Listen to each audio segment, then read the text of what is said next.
বন্ধুরা, আমি Priyanka, welcome back to my channel. বন্ধুরা, আজকে আমি বানিয়ে দেখাবো লাউয়ের সম্পূর্ণ নিরামিষ একটা রেসিপি। তো এই লাউয়ের এই রেসিপিটা কিন্তু একদিন বানালে রোজ বানিয়ে খেতে ইচ্ছে করবে, এত সুন্দর রেসিপিটা। তো চলুন দেখে নেওয়া যাক। তো দেখুন, আমি কিন্তু এখানে একটা লাউ নিয়েছি বড় সাইজের। তো এই লাউটা কিন্তু আমি কিন্তু এই তরকারিতে কিন্তু কোনো রকম আলু ব্যবহার করব না। তো এখানে কিন্তু এই লাউটা কিন্তু আমি খোসা ছাড়িয়ে নেবো। খোসা ছাড়িয়ে কিন্তু যেরকম কুচি কুচি করে আলু ভাজার মতন করে কাটি, তো সেইগুলো কিন্তু কেটে নেবো, সেইভাবে আর কি কেটে নেবো। তবে কিন্তু এগুলো কিন্তু বীজ ফেলা যাবে না, লাউয়ের বীজ ফেলা যাবে না। তো দেখুন, আমি কিন্তু লাউটাকে আর কি খোসা ছাড়িয়ে ধুয়ে আমি কেটে নিয়েছি এরকম করে স্লাইস করে। তো এবারে আমি এখানে দেখুন, আমি একটা প্রেশার কুকার নিয়ে নিয়েছি। তো প্রেশার কুকারের মধ্যে আমি 1 গ্লাস পরিমাণ আমি কিন্তু এখানে জল নিয়েছি, জল দিয়ে দিচ্ছি। আমি কিন্তু জলটা 1 গ্লাসই দিয়েছি। আর লাউটা দেখতেই পেয়েছিলেন যে কতটা লাউ, 1 ডেচকির উপরে লাউ হয়েছে। তো এখানে আমি কিন্তু আন্দাজ করে নুন আর হলুদটা দিয়ে দিচ্ছি, যেন নুনটা যেন বেশি না হয়, হলুদ কম হোক, নুন যেন বেশি না হয়। হাত দিয়ে একটু জলটা ঘেটে দেবো। তো এবার আমি লাউগুলো কিন্তু আমি এর মধ্যে দিয়ে দেবো। দেখুন, আমি কিন্তু প্রেশার কুকারের মধ্যেই নিয়ে নিয়েছি। তো এটাই যা জল দিয়েছিলাম 1 গ্লাস, সেটাই কিন্তু দিয়েছি। তারপরে কিন্তু আমি কোনো রকম জল ব্যবহার করিনি। এবার লাউটাকে আমি 3টে সিটি মেরে নেবো। এতে এতে গ্যাসটাও কিন্তু কম খরচা হবে। আর এটা এত সুন্দর রেসিপি হবে, সে না দেখলে বিশ্বাসই করবেন না। তো আমি এখানে 3টে সিটি মেরে নেবো গ্যাসে। আর এটা কিন্তু তারপরে আমি কিন্তু কোনো রকম জল দেবো না, যেহেতু কিন্তু লাউটা দিয়েই কিন্তু অনেকটা জল বেরোবে। আর এটা কিন্তু একদমই একটু হয়ে যাবে। আমি কিন্তু লাউটা প্রেশার কুকারে কিন্তু সিদ্ধ করে নিয়েছি। কইটুকুনি হয়ে গেছে দেখুন, অর্ধেকের কাছাকাছি হয়ে গেছে, অর্ধেক হয়নি। তো এখানে কিন্তু দেখুন, আমি কিন্তু জল দিইনি, কিন্তু জলটা বেরিয়েছে দেখুন কতটা, বললাম না। তো চলুন, তো আমি কিন্তু একটা মশলা তৈরি করব। তো দেখুন, এখানে আমি একটা মিক্সি নিয়েছি। মিক্সির মধ্যে আমি কিন্তু 3 চামচ মতন গোবিন্দভোগ চাল নিয়েছি। এটা গোবিন্দভোগ চালটা অবশ্যই নিতে হবে। আমি কিন্তু ধুয়ে ভিজিয়ে রেখেছিলাম কিন্তু ঘন্টাখানেক। আর এখানে দেখুন, আমি একটা টক দই নিয়েছি, আমি অর্ধেকটা ঢেলে দেবো।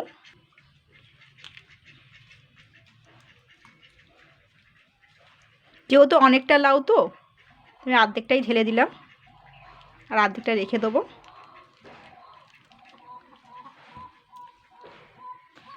আর দিচ্ছি এখানে দেখুন 2খানা থেতো করা এলাচ।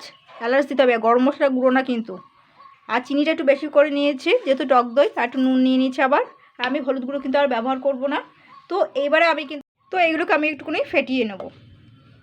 আর দরদরা অবস্থায় এই টক দইটা কিন্তু এমনি আপনি যদি ওই ডাইরেক্ট যদি তরকারিতে দেন না, কিন্তু দলা দলা পাকিয়ে যাবে। তো এই যা যা নিয়েছে এইভাবে কিন্তু করতে হবে কিন্তু।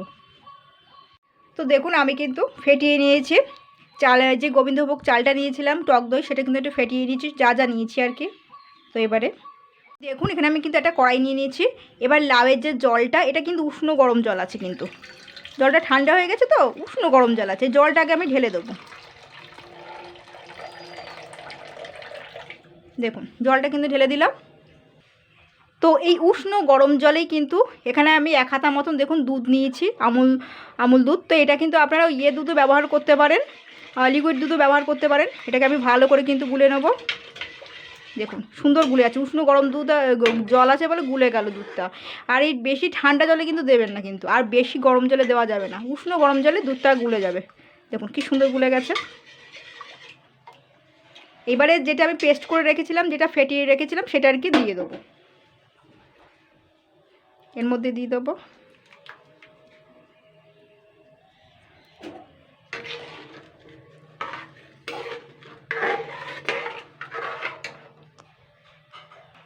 এবার আমি এতে কিন্তু দেখুন 2খানা তেজপাতা দিয়ে দিচ্ছি, ছোটো সাইজের কিন্তু তেজপাতাগুলো, এগুলো দিয়ে দিচ্ছি।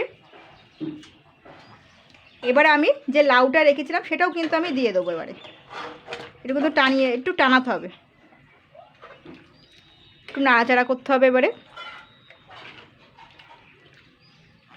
এবার এটাকে জাল করতে হবে কিন্তু। এটা এত সুন্দর গন্ধ বেরিয়েছে বন্ধুরা, কি বলবো, সে না করলে বুঝতে পারবেন না।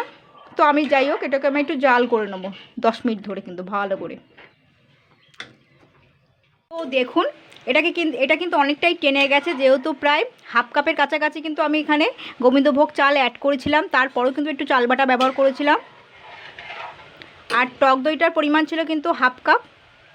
তো এটাকে এবার কিন্তু এর মধ্যে একটু মিষ্টিটা কম হয়েছে, নুন মিষ্টিটা। তো এখানে কিন্তু আমি একটু আখের গুড় আর একটু সামান্য স্বাদ মতো নুন দিয়ে দিচ্ছি। এটাকে আমি জাল করে নেবো আর একটু। আর একটু টেনে গেলে এটাকে কিন্তু আমি নামিয়ে নেবো, নামিয়ে পুরোপুরি ঠান্ডা করে তারপরে কিন্তু খেতে হবে। এর স্বাদ যা গন্ধ হয়েছে, স্বাদও সুন্দর হয়েছে, গন্ধও কিন্তু সুন্দর হয়েছে। এবার যে পারলে একটু গোটা কয়েক কিশমিশ কাজু বাদামও দিতে পারেন। একদম কিন্তু নতুন ধরনের রেসিপি। একে জাল করতে হবে কিন্তু এইভাবে, আরেকটু টেনে গেলে জলটা তখন কিন্তু নামিয়ে ফেলতে হবে। আর ঠান্ডা হয়ে গেলে একটু হালকা জমে যাবে এটা। আর এটা ঠান্ডাই ভালো লাগবে খেতে।